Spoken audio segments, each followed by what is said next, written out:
Okay, so we have booked a table and we are at the restaurant. So now we need to read the menu.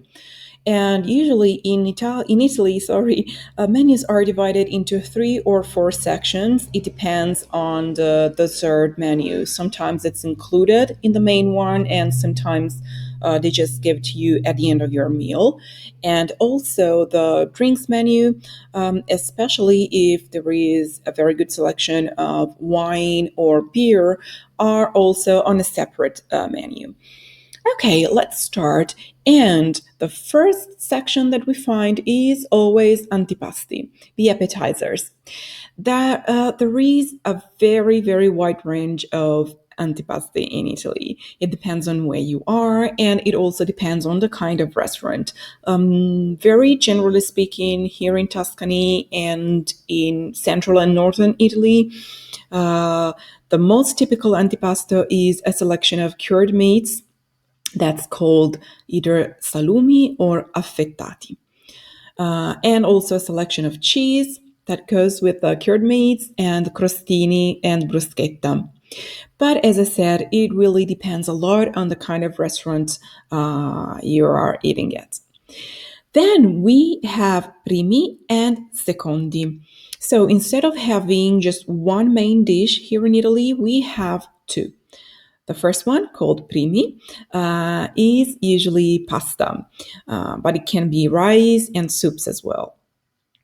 The first part of the dishes is normally the name of the pasta, like for example, linguine or spaghetti, penne, gnocchi, ravioli. Here in Tuscany, you can find a lot of tortelli. That's a kind of filled pasta. And the second part is the sauce, or maybe the way that this pasta is cooked. Then we have secondi. They are usually either meat or fish, or in some restaurants, you can even find both of them. Now, there is a tendency of serving this secondi with a special side dish that's included in the main dish. So sometimes you will not find at a restaurant the contorni section. But let's go back for a second at the secondi. As I said, for the primi, the first part of the dish is usually the type of meat or fish, and the second part is how it is cooked. Uh, if the sides are not included, you're going to find another section, and the side dishes usually are vegetables, both fresh and raw and cooked, legumes or vegetable cakes. That depends a lot on the restaurant.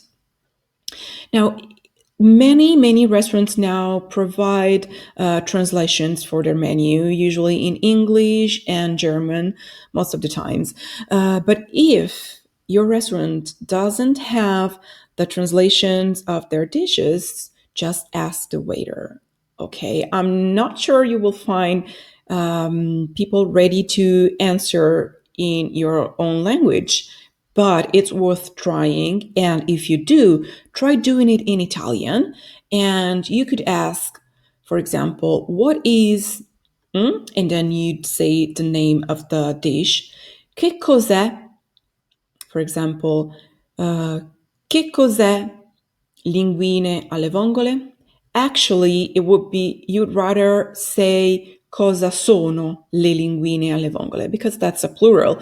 But really, it doesn't matter. You're just there to enjoy your time, so they will understand you perfectly, even if you just say cos'è, and then you read the menu. Or, even easier, and without stressing too much, just say che cos'è and show it on the menu.